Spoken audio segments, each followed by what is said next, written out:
Here's my Cat 3208 that I'm swapping into an F350.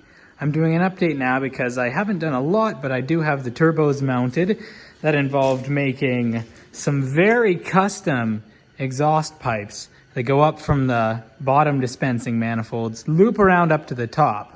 Now I'm sure I could have bought new pipe to do all of this and got it bent, but I had a bunch of old stock 7, 3, and 6 liter downpipes that were the right size, so I figured I might as well use them up. There's all the leftover scraps. It was a lot of work.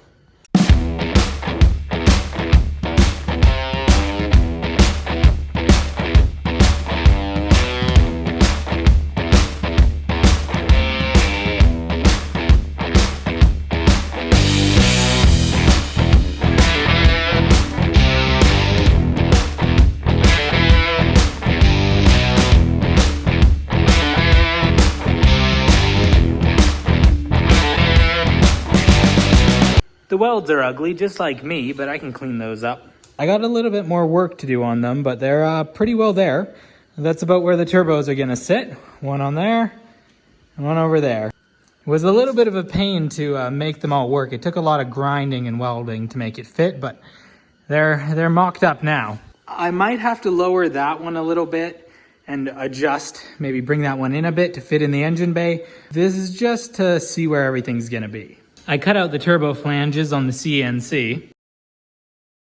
I also cut out the flange for the turbo oil drain and the flange for the exit.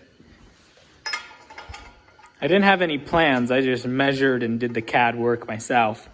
So I'll probably weld these onto some exhaust 90s and just make the exhaust come straight up through the hood for now until I install an exhaust system in the truck. I was hoping to have the oil feed set up for these turbos already so I could fire it up with the turbos, but this uses a compression style fitting, like a flare fitting, and I don't happen to have any the right size. It's supposed to be 7/16 by 24, but my parts store didn't have any in stock, so I'm gonna have to try and order some up.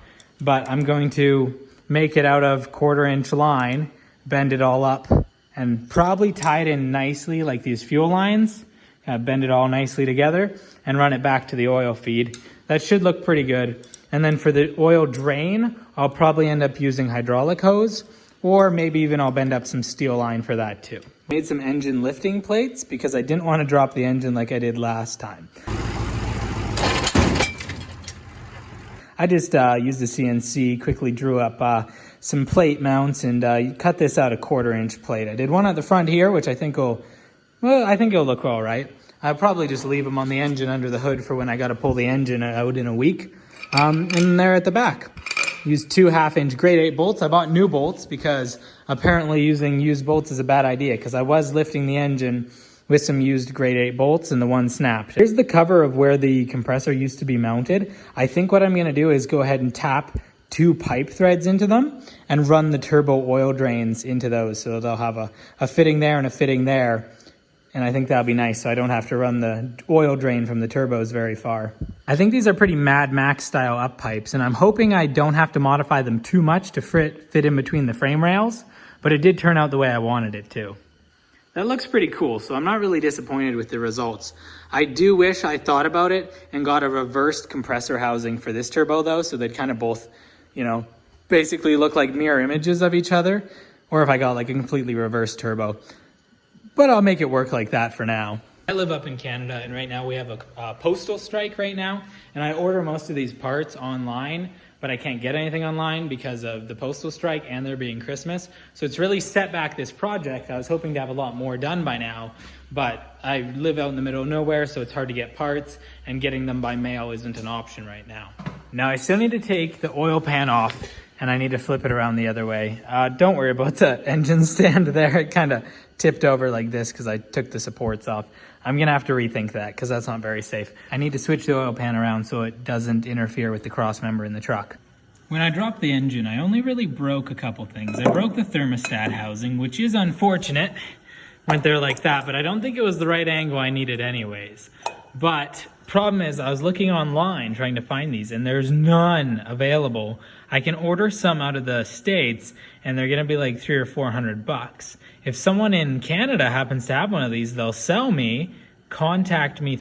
But I think what I'm actually gonna do is just basically map out that bolt pattern there and cut and build one out of 1/4-inch plate on the CNC, basically make a little housing and weld a pipe nipple onto it so I have somewhere to attach a hose. But I'm still deciding what the best option is there.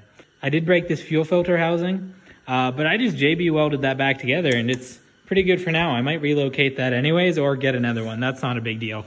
I can find those. And of course I smashed the power steering pump that I didn't think I was gonna be able to use anyways, so not a huge loss there. Here's a power steering pump off of a 7.3. I used a puller and I pulled the serpentine belt pulley off of there. And I gotta try and find a V-belt pulley that fits on it. And that'll be a little bit interesting because this is like a 7/8 or 3/4 non-tapered shaft. But this one has the bolts in the front. So I think I can use some steel plate and make a mounting and adjusting bracket to mount it right here. Otherwise, I'll try a 6-liter one because it's a bit smaller and the reservoir is sits up on the inner fender panel instead of sitting on the pump, which might be more convenient, but it has, the 6-liter ones have side bolts, so making a mounting plate on it will be more difficult, but not impossible.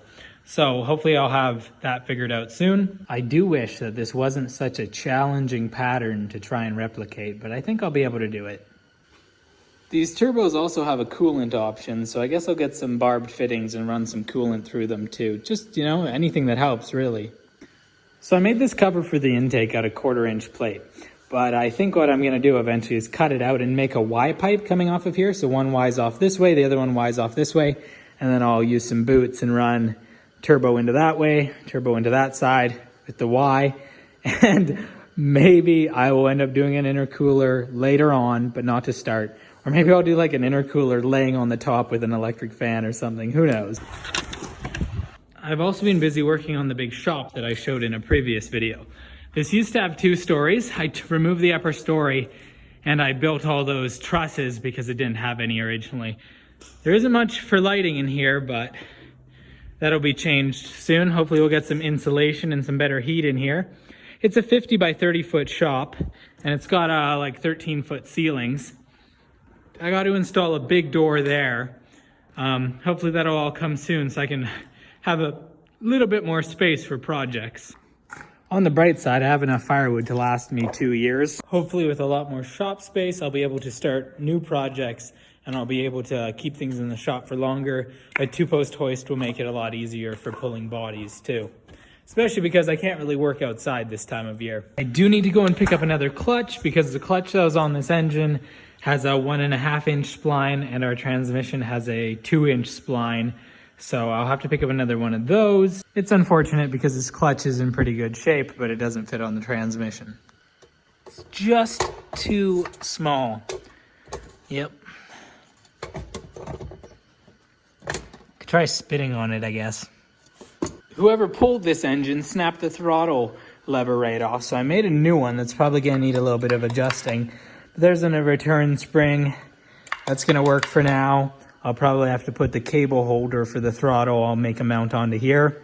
Speaking of making mounts, these exhaust pipes here, they're pretty sturdy, but they do have a little bit of wiggle to them. I think it's just because they're so long, and I don't want the turbos basically to be vibrating and break the feed lines. I'm likely gonna make some supports that go down to somewhere, I don't even know where at this point. Maybe to the exhaust manifold. Yeah, I'll probably weld a little bracket that goes to the exhaust manifold or something like that. Just because with many hours of vibrating, which these engines do create a lot of vibration, it's pretty likely that something's gonna end up cracking. I got the up pipes removed and the turbo, so now I'm gonna lift up the engine so I can pull that oil pan off. Okay, now that the engine's off of the terribly sketchy engine stand, I can drain the oil out of the pan and pull it off and take a look under there. A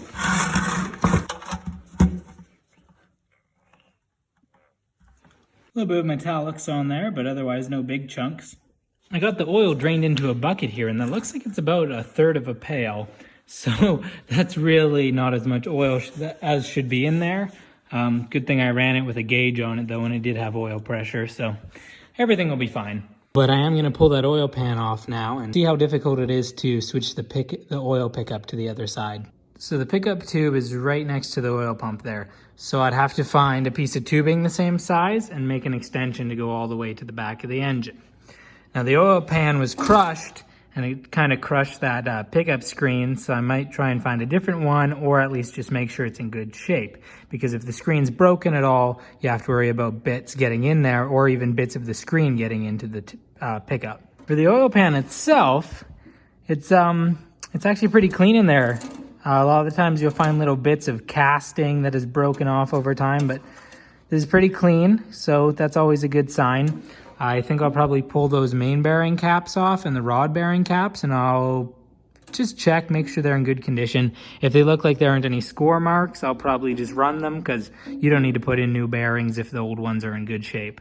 I'll also get new oil filters I need to pick up next time I'm in the city, and a new fuel filter too. If anybody in Alberta happens to have any of these pickup tubes that I need, or the thermostat housing, please let me know. I am having a hard time finding parts for these, especially because I can't order anything online right now. Currently removing the bolts for the pickup tube. They all have these little tin washers that you have to bend the little tabs out to remove them. There's one at the top too that I gotta try and get out. That's not gonna be very easy.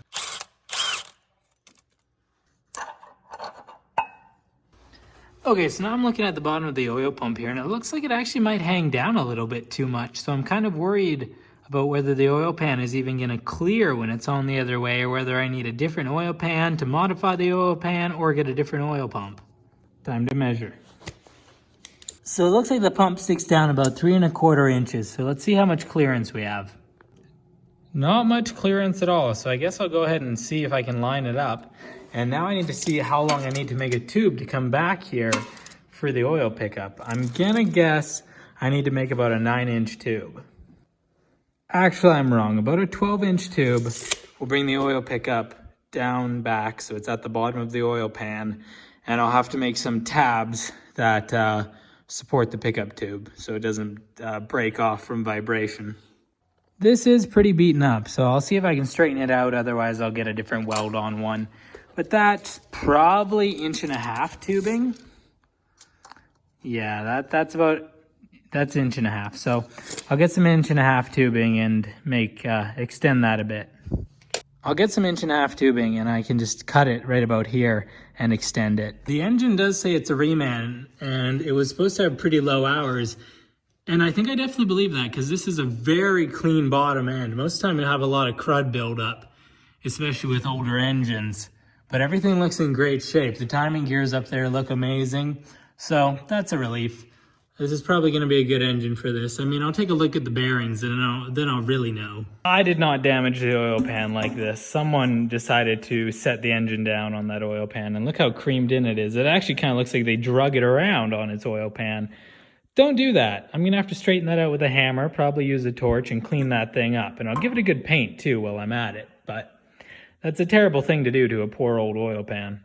Holding the oil pan up here the way that I'd like it to be, with the sump at the back, and it actually sits up just nice, so I don't need to change anything. I just need to change the pickup tube. I need to extend it a bit.